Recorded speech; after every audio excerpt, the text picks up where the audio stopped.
Your smartwatch just told you that you burned 600 calories. You smile, thinking, perfect, I earned that burger, or that's a small slice of cheesecake with calories to spare. Not so fast. Here's the truth. Those numbers, they're mostly lies.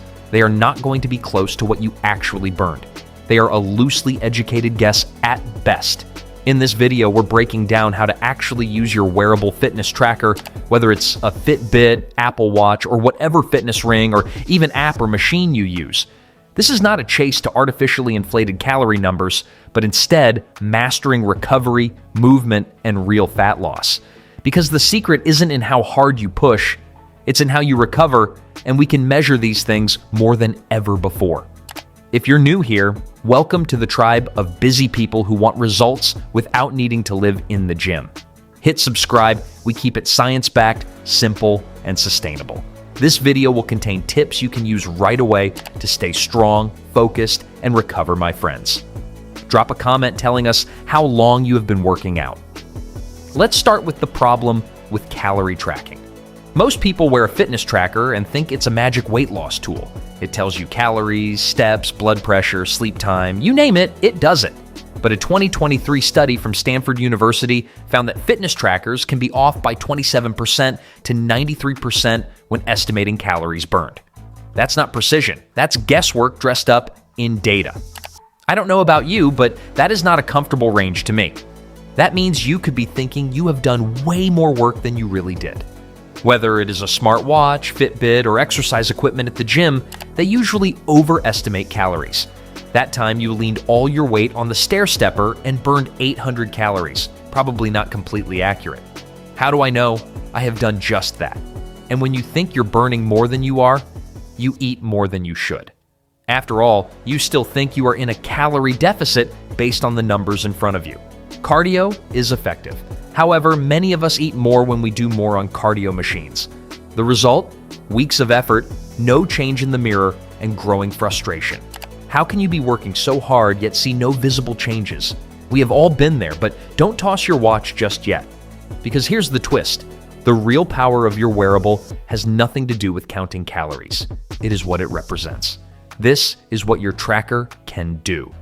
Your wearable is actually one of the best behavior change tools ever created, if you know how to use it. It starts with your step count. Neat. Your daily movement outside the gym, called non-exercise activity thermogenesis, burns more fat over time than your workouts. This is how much you are actually moving around, going for walks, and what you are able to do during an average day. Even if steps aren't 100% accurate, it has you thinking about it.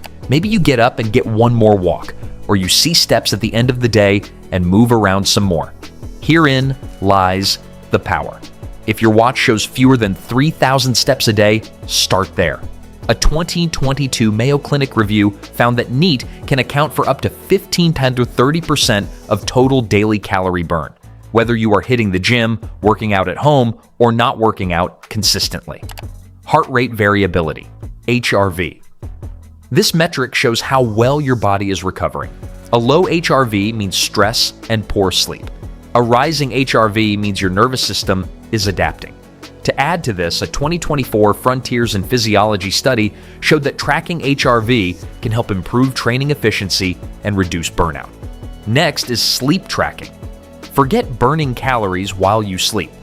Focus on optimizing recovery. People who consistently get 7 to 9 hours of sleep lose more fat and less muscle during calorie restriction, according to a 2022 internal medicine study. More time working out is not always better. There is a line of diminishing returns. However, more sleep is usually better with a set routine. Now that you know what matters, here's how to use it. Find your baseline for movement. Track your average steps for 1 week. Then add just 1,000 more a day weekly. Small wins compound. It doesn't matter whether you are starting at an average of 3,000 or 7,000. Use recovery metrics as your coach. When HRV drops or resting heart rate rises, that's your body waving a red flag. Instead of another HIIT session, go for a 20-minute walk. You'll recover faster and actually burn more fat over the week. Personally, I started incorporating a couple of 10 to 15-minute walks into my day beyond workouts. I was able to drop my blood pressure and get some personal time during work hours. Just a few minutes improved health. Leverage sleep data. Use your watch as a reminder to wind down. Dim the lights, cut screens, and stop eating a little before bed so your digestion doesn't keep you up. You'll wake up leaner and more energized because cortisol drops and insulin sensitivity rises overnight. This won't happen with one night, but months stacked together, and you will be surprised how just getting better sleep impacts your recovery and energy. The best fat loss doesn't come from tracking calories. It comes from tracking consistency. Your wearable can't lose fat for you, but it can keep you accountable. If nothing else, it is one more tool in the toolbox to dial you in. If you look down and see 2,000 steps for the day, take a family walk, grab your partner, get up and move, and don't chalk the day up as an L. Let's simplify. Focus on steps, sleep, and stress recovery. If these are not dialed in, nothing else will be on point. Use your wearable like a mirror, not a scoreboard. Build awareness, not obsession. Don't get fixated on all the little metrics, as they are unlikely to be accurate. Instead, use them as a best guess and guide to keep you focused on the important things. When you combine that awareness with smart training and nutrition, the fat loss takes care of itself. Make time to work out, eat foods that don't come in a box, and don't sacrifice sleep, because you don't need more workouts. You need better recovery, better movement, and a smarter way to track it. If this helped you rethink how to use your tracker, Fitbit, or a favorite app, hit that like button so more people see it. Until next time, train smart, move often, and keep leveling up your health one step at a time. As always, our goal is to bring you practical fitness advice you can use right away.